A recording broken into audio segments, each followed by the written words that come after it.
It's time to feel the rage. Welcome to Film Rage, where we talk movies in cinema, streaming, and classic films as well. Directors and actors beware, as you cannot hide from the rage. My name is Bryce, and I'm part of the Film Rage crew, and it seems that I am all alone this week. Jim had a tantrum and left the show after being forced to watch Black Knight starring Martin Lawrence in our Rage or Dare segment last week. Apparently that movie completely broke him. I thought he was joking. But he no-showed at the cinema this week, and as I look around the Film Rage studio, he is nowhere to be found. If anyone can get in touch with him, can you find out if this is serious? I'm beginning to think that this is, as he has not answered my calls, nor has he responded to any of my emails. And for the Merman, he's working every waking hour at the Calgary Stampede, as well as his 15 other jobs. So, he's a no-show too. But I hear the show must go on, and go on it shall. So with all that being said, let's rage on. And this is the part that Jim comes in and starts talking, so I guess I'll do his job as well. Thanks to all that have been supporting us. If you love our independent podcast, please like, subscribe, share, and give us a 5-star rating on your listening platform. Or support us and join the Film Rage community by joining our membership at buymeacoffee.com/FilmRageYYC. If you cannot commit to a membership, you can still buy us a movie rental and dare us to see a terrible film. And you know what? We'll watch it. Now, let's get to raging. But first, a word from our sponsor.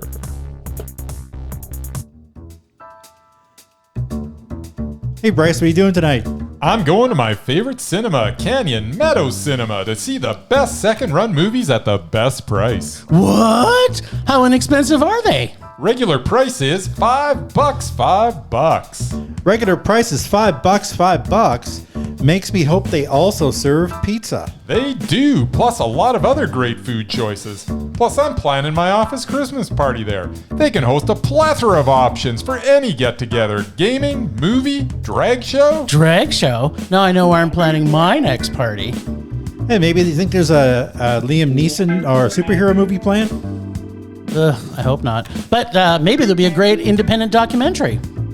Sure. Call CMC at 403-670-5444 to book a special event or go online at canyonmeadowscinema.ca.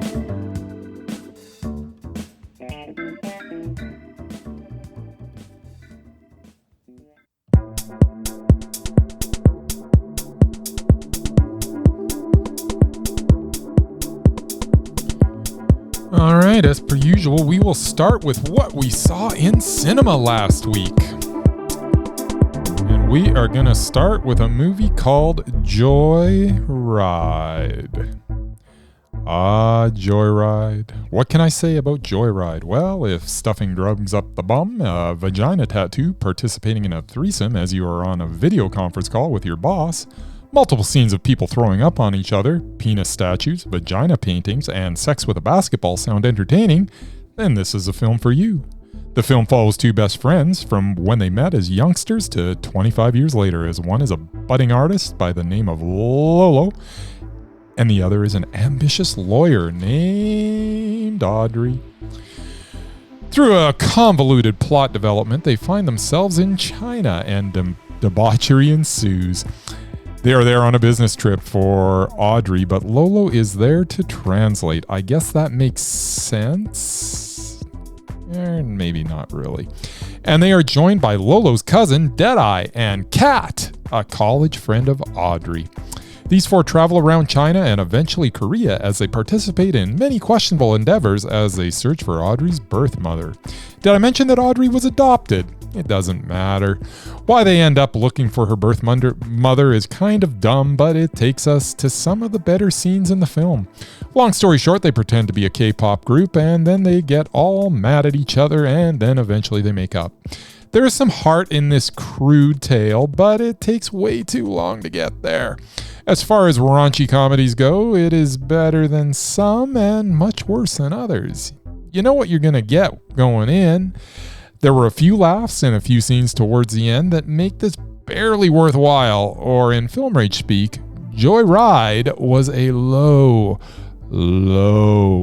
meh. All right. What do you think, Jim? Ha ha. Just kidding. He's not around. Still don't understand why he just stormed off like that. Very unlike him. He's usually not that big a baby. At any rate, second film I saw was Sound of Freedom. Sound of Freedom is a 2-hour and 10-minute film full of caricatures and cliches. There is not one fully developed character in the whole movie. The subject of the movie is a sensitive one, as it is about child trafficking and one man's mission to try and save one specific girl. A glassy-eyed Jim Caviezel stars as Tim Ballard, a government agent who cracks down on child pornography. There are repeated scenes where we see a single tear drip from his left eye in an attempt to manufacture some extra emotion. It all comes off a little bit hollow. As mentioned, there is zero character development, and poor Mira Sorvino is regulated to delivering a few lines of generic encouragement to her husband, Tim. The subject is a hard watch if the movie was good, but it is even a harder watch in this case, as this was not a good film. There are more than a few sequences that do not seem to ring true. The ease that Agent Ballard convinces a pedophile in custody that he is also a pedophile, and the information that is offered as a result, is pretty hard to believe in the implied passage of time. This is just one example of things coming a little too easy for our super cop. In the right hands, this could perhaps have been better, but honestly, I think the subject matter would have been better served as a documentary. The Sound of Freedom fails to make a big enough noise. See what I did there? Sound, noise. Which saddens me, as I have to give this poorly paced manipulative film a rage because it just isn't a good film. However, I hope the message gets through anyway, as this type of thing should never happen to anybody's child, and if this film can affect some change, then it was worthwhile on that level. I just wish it was a better film. All right, from there, let's move on to another movie, and this one is called Insidious, The Red Door. It's another Insidious movie. I don't understand why they keep making these. But this one's called The Red Door. Whether it is Insidious or Annabelle or The Conjuring, at this point, I do not know which series is which. They all feel the same, and for the most part, they kind of look the same. Rinse and repeat seems to be the formula. This was no better or I can't talk today, or no worse than its predecessors, and is mildly entertainment in the moment. The problem is, I cannot remember anything about any of them, and I guarantee I will have forgotten what this film, Insidious the Red Door, was about within weeks. Still, the performances were solid enough. I liked the two college kids, Ty Simpkins and Sinclair Daniel. The latter I hope I see more of, as she's got something. Patrick Wilson also stars and directs this as well. What? He directs? That's crazy. He is always passable, but I cannot say I am a fan of his acting, and he underwhelms here again, because that's what he does. He's very underwhelming. Still, it was entertaining in the moment, as an artist stands at a doorway to hell and needs to figure out how to close the red door. It was competent, but that is not exactly what you want from a horror film. This was heavy on jump scares that didn't make me jump, and plenty of that awesome PG horror that I love. If you love these James Wan universe movies, you will also love this one, but if you are indifferent to them, like I am, then this will be another PG-13 horror meh. It's not terrible, it's just meh. All right, from there, what? A fourth movie? I went to 4 movies in the cinema last week. That's crazy. That's a lot of movies. That's so many movies.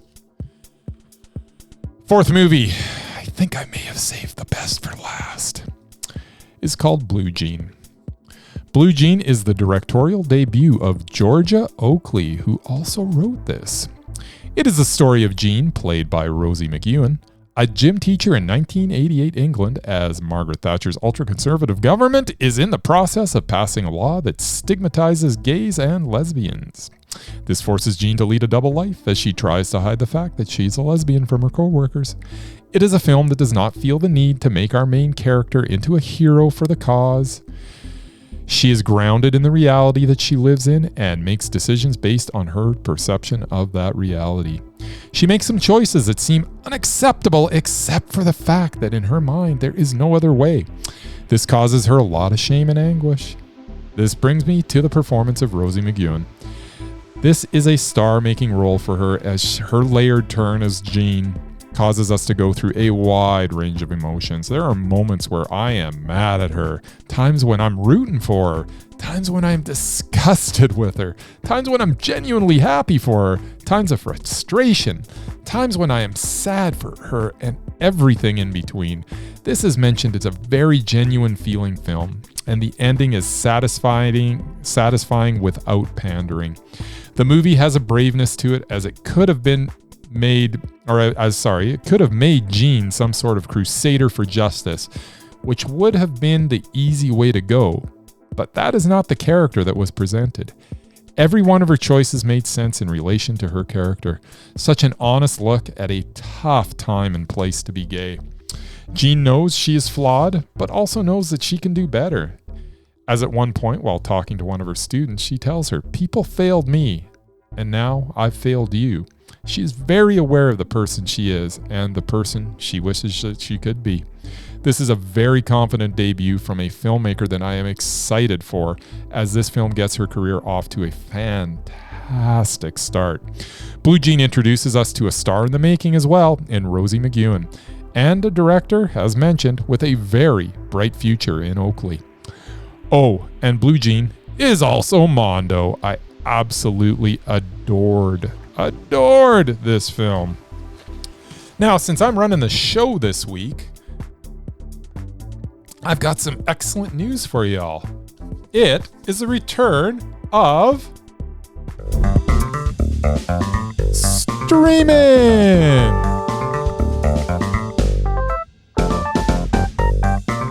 I love this music. We don't hear this music enough anymore. Oh yeah.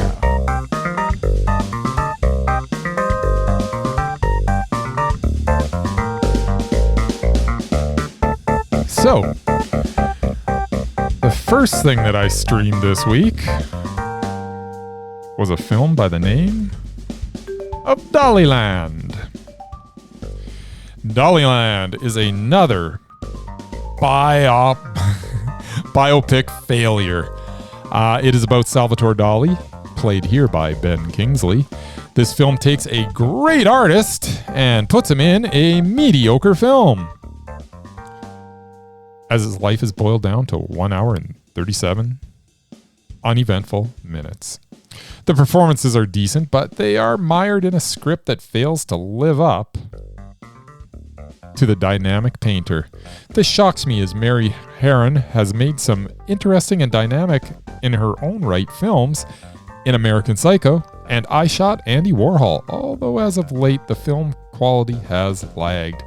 Here the whole project seemed a little watered down. You could expect a film about Dali to perhaps be a little more controversial, or at least visually enthralling. But there is nothing of substance in this bland look at an artist that was never bland. Kingsley's performance was good, but not great, as could be said for the rest of the cast as well.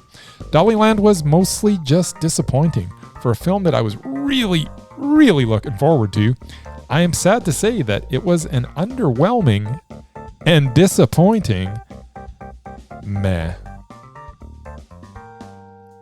All right. So from there,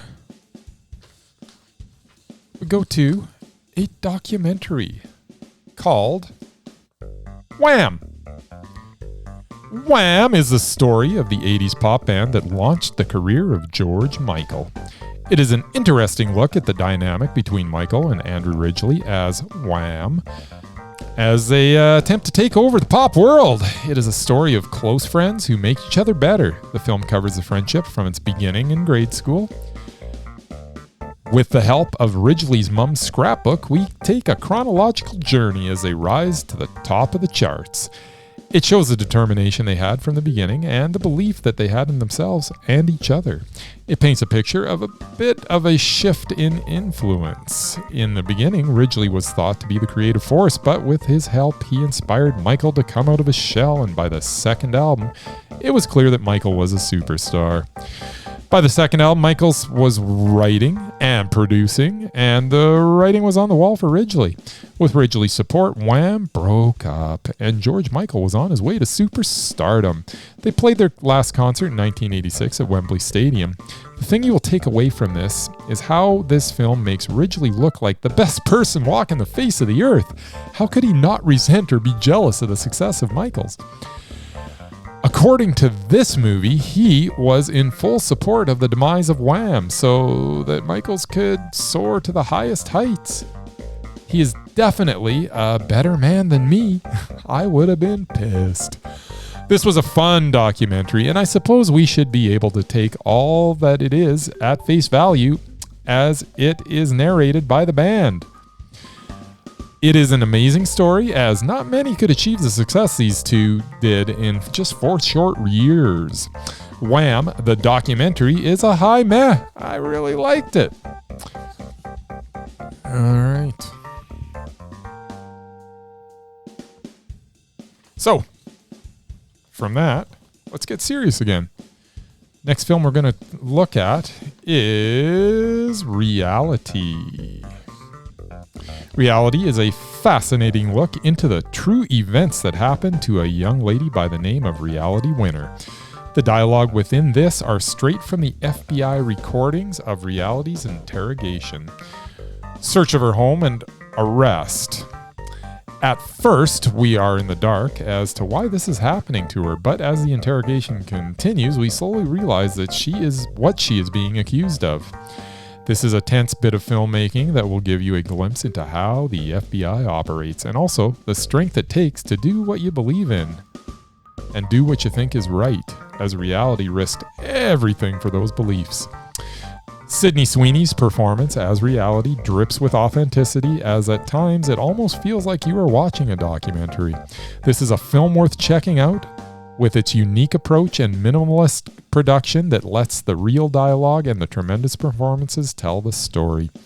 Reality was really mondo.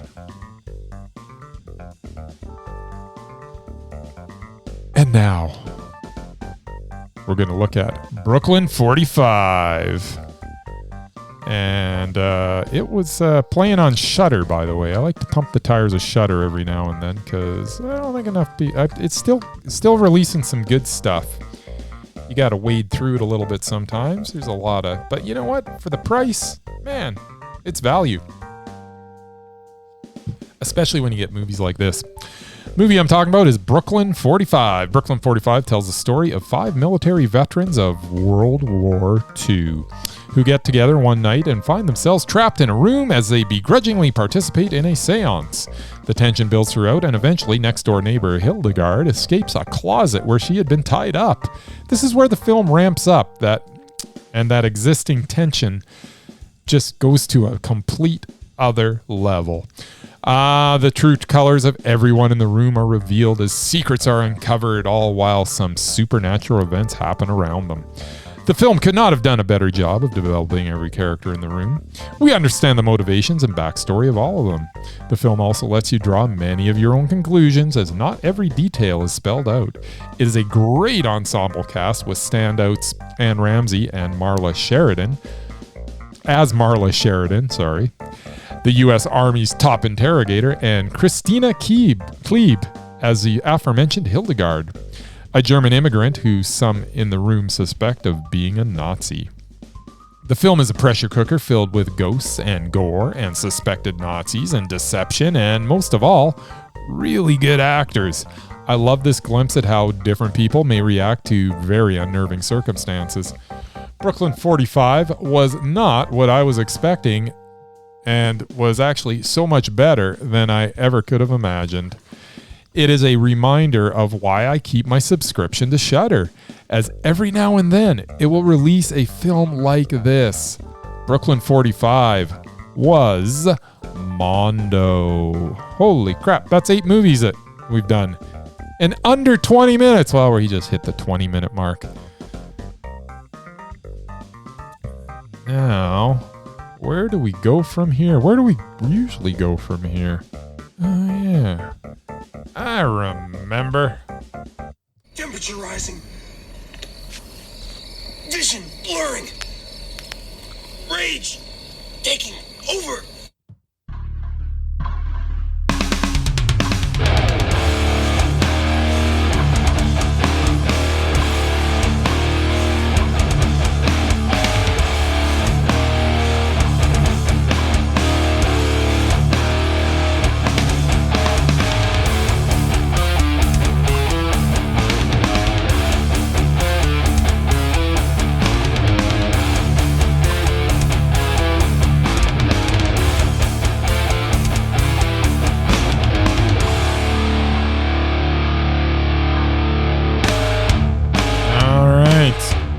I really dig that music, by the way. So, my open rage this week. You know what? Take your pick. I mean, the fact that my my co-podcasters have completely abandoned me. Jim, going off with his little temper tantrum, and Murray deciding he wants to make money rather than give you folks what you crave, a little merman. It's just not right. People need the merman, Mur. They're not getting their weekly dose of merman. People are going to be going through withdrawals. So you could say that's my rage, or you could pick PG-13 horror. I mean, that's always something that I rage about, and we got that again this week with Insidious: The Red Door. Maybe bad biopics. That could definitely be my rage. I mean, Daliland. Man, the guy is such an interesting character. How can you make a bland biopic out of this guy's life? I just don't understand. The other thing, you know what? I went to the theater this week. There's someone sitting in my assigned seat at the cinema. It's very clearly marked on your ticket, man. Just don't sit in my seat. But you know what? I think that the thing that I probably found most disappointing was that Daliland. I mean, I was really, really looking forward to Ben Kingsley's portrayal of Salvador Dali, and the film was just so disappointing that I'm going with that. That's my rage this week, even though I kind of went all over the map here. We'll stick with that one.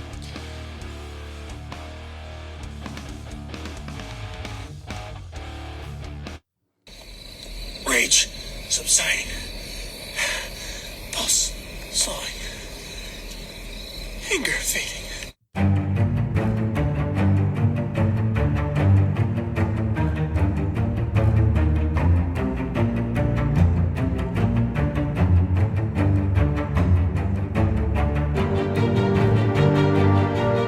All right. Time for the lists. And I'm going to do something a little different. I'm actually not going to nominate anybody, although it's awfully tempting with everybody gone to try to get Ben Affleck on every list, the Undoubted and the Mesmerizing, as we all know that he should be on. Well, actually, he can't be on the Undoubted. He was in that horrible, horrible Robert Rodriguez movie. But the man is definitely mesmerizing. But I'm not going to do that this week. And I'm also not going to try to get Rob Zombie on the Undoubted directors. But, we all know he is.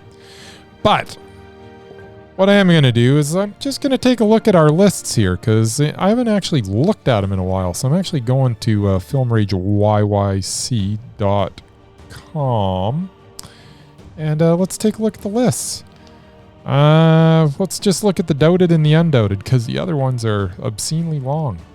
For Undoubted, we got Paul Thomas Anderson as director. That is definitely true. Remember, to be Undoubted, you have to have 8 consecutive films that are basically mondo.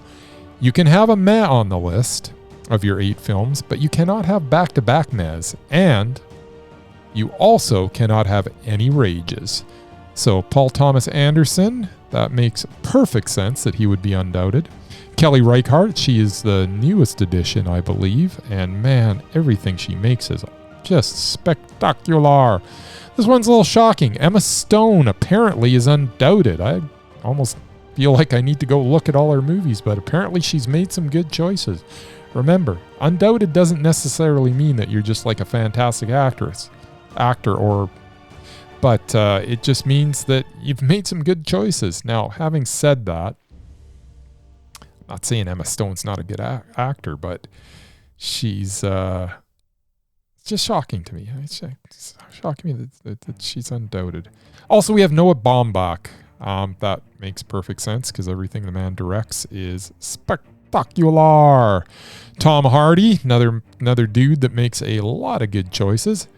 Here's another one that's kind of shocking, to be honest. Michael Cera is on the Undoubted list. Once again, I got to go take a look at what his last 8 were, because that's kind of amazing. Michael Cera apparently is making good choices. Under the director category, we also have Chan Wook Park, and that makes perfect sense because the man makes nothing but gold. David Cronenberg is director. He is definitely Undoubted. John Hawkes, one of my favorite character actors. The man is spectacular as well.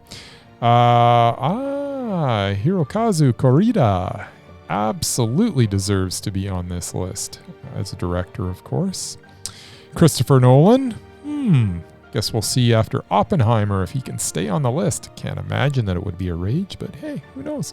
Guillermo del Toro also makes a lot of sense, although it seems like there's quite a few mehs, but I guess none of them are back to back, and there's more than enough Mondos from Guillermo, that's for sure.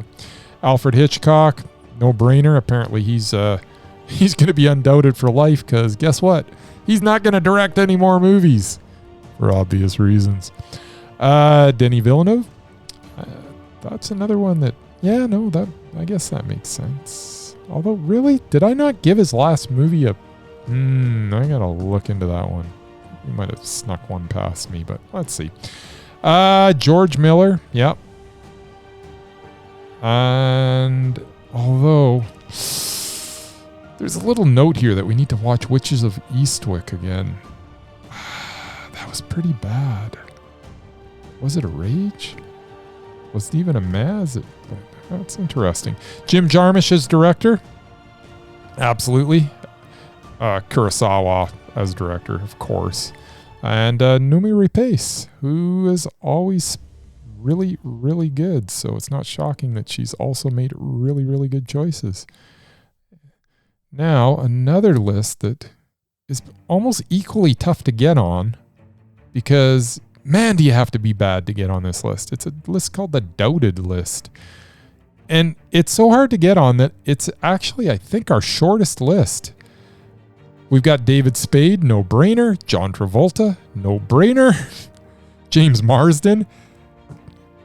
Shouldn't this guy be better? But he isn't. Tyler Perry.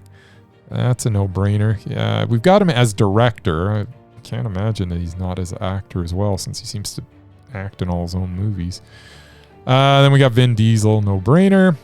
Rob Schneider. What? Martin Lawrence. Oh, that's why Jim is no longer with us. Martin Lawrence broke him. Paul Walker. That's no-brainer, and apparently he will be doubted for life because, once again, for obvious reasons. Uwe Boll. Yeah, makes some really bad movies. And then Sarah Jessica Parker, Denise Richards, and Aaron Seltzer. So yeah, that is a deserving list. So that's just a little look at our lists. If there's anything you think that we're missing, if you've got someone that you think is completely doubted and they've got a bunch of bad movies in a row, let us know. We're always looking to add to the lists. And Undoubted, I would love if you could forward some Undoubted nominees, because that's another one. That is a tough list to get on. Really, really tough list. All right, so from there, let's move on to, I think, what people tend to wait for. They kind of bide their time until we get to this next segment.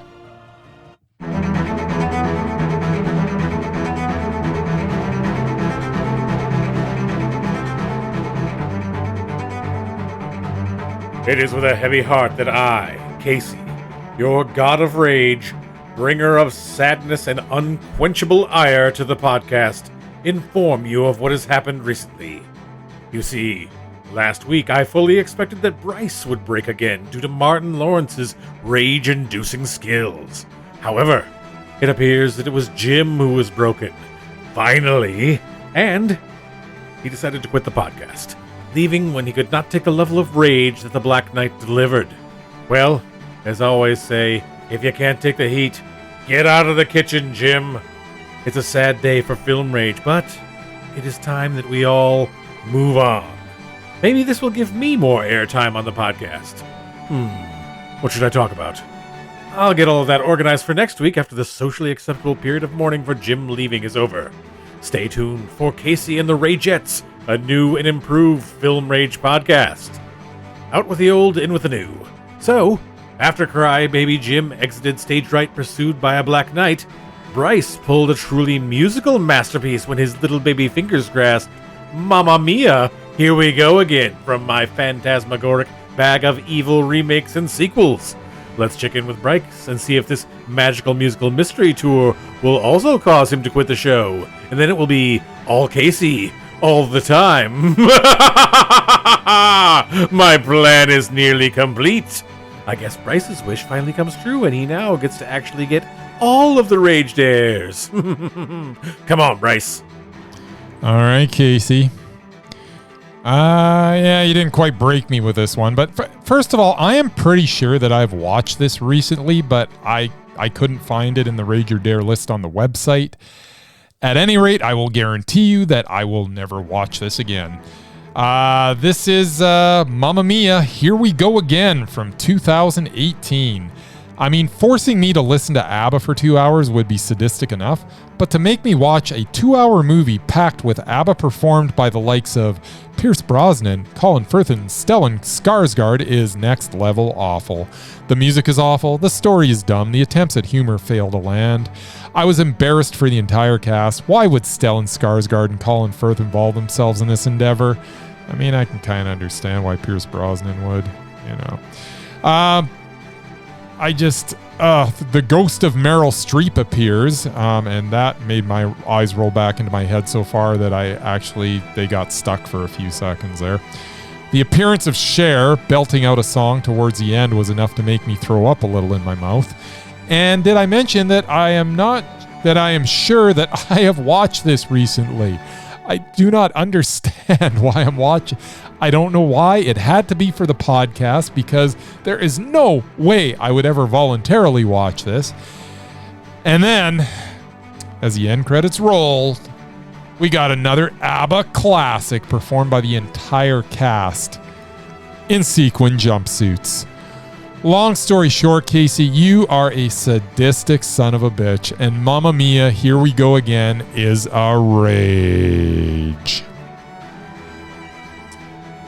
Now, I am not sure what's going on next week. I'm hoping that we can get in touch with Jim, and I'm hoping Murray's going to come back. Who the heck knows? Maybe, I don't know what's going on with him either. So, as I say, if you can reach out to Jim somehow, I have no idea how to get in touch with him. I've tried. If anybody out there knows, say, hey, dude, are you going back to the podcast? Because otherwise... Bryce is getting pretty lonely. At any rate,